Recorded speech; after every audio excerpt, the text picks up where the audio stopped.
झारखंड में एसआईआर को लेकर तैयारी की जा रही है। 20 से 29 जून तक प्रशिक्षण और प्रिंटिंग का कार्य चलेगा। वहीं रविवार को डीईओ, अतिरिक्त डीईओ और उप निर्वाचन पदाधिकारी का प्रशिक्षण भी होगा।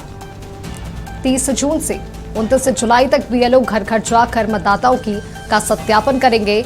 5 अगस्त को ड्राफ्ट वोटर लिस्ट जारी किया जाएगा। वहीं 7 अक्टूबर को अंतिम मतदाता सूची का प्रकाशन किया जाएगा। वहीं झारखंड में 2,64,89,777 मतदाताओं का सत्यापन होगा। अधिक जानकारी के साथ हमारे वरिष्ठ सहयोगी नवीन शर्मा हमारे साथ जुड़े हुए हैं। नवीन, झारखंड में एसआईआर को लेकर तैयारी की जा रही है, क्या कुछ जानकारी से लेकर?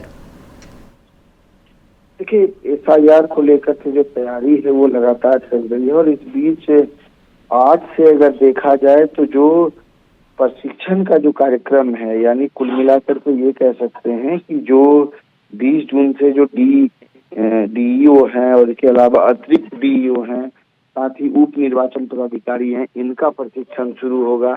झारखंड में एसआईआर कार्यक्रम के तहत जो है 20 से 29 जून तक आप कह सकते हैं कि प्रशिक्षण और प्रिंटिंग का कार्य आज से शुरू हो रहा है और इसके बाद 30 जून से ये कह सकते हैं कि 29 जुलाई तक बीएलओ घर घर जा करके सत्यापन करेंगे और साथ ही जो इल्यूमिनेशन फॉर्म का जो हम बात कर रहे हैं कि सभी मतदाताओं को वो फॉर्म दिया जाएगा। जिनका मैपिंग हुआ है उनको भी और जिनका मैपिंग नहीं हुआ है उनको भी वो फॉर्म दिया जाएगा और उसके बाद फिर फॉर्म में वो डिटेल्स जो है वो उनसे भरवाया जाएगा। साथ ही ये कह सकते हैं कि 5 अगस्त को जो है उसका ड्राफ्ट वोटर लिस्ट जो है वो जारी होगा। 7 अक्टूबर 2026 को अंतिम मतदाता सूची का प्रकाशन किया जाना है।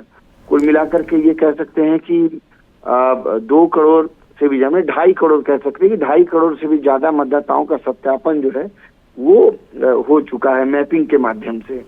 अब चूंकि फिजिकल रूप से जो सत्यापन होना है, इल्यूमिनेशन फॉर्म के साथ जो होना है, वो जो है कहीं ना कहीं उसकी तैयारी जो है वो शुरू कर दी गई है। मैं ये बता दूं कि लगभग 25,000 से भी ज्यादा राज्य में बीएलओ की तैनाती की गई है और इस बीच जो भी एसआईआर की ड्यूटी में लगे हुए अधिकारी पदाधिकारी हैं उनको भी एज इट इज उनके पद पर रखा गया है, उनके जगह पर रखा गया। किसी तरीके का कोई ट्रांसफर जो है वो राज्य सरकार नहीं कर सकती है। तो निश्चित तौर पे ये कह सकते हैं कि जो मतदाता सूची जो जारी होना है, यानी अक्टूबर में फाइनल मतदाता सूची जो है वो जारी हो जाएगा और एसआईआर एक महत्वपूर्ण प्रक्रिया जो झारखंड में पूरी की जाएगी और उसी की प्रक्रिया आज से प्रशिक्षण और प्रिंटिंग का कार्य 29 तारीख तक चलेगा। बिल्कुल जी बिल्कुल नवीन, आपका बहुत बहुत धन्यवाद हमारे साथ जुड़ने के लिए और तमाम जानकारी हमारे साथ साझा करने के लिए। तो आपको बता दें कि झारखंड में एसआईआर को लेकर तैयारी लगातार की जा रही है और 20 से 29 जून तक प्रशिक्षण और प्रिंटिंग का कार्य भी चलेगा।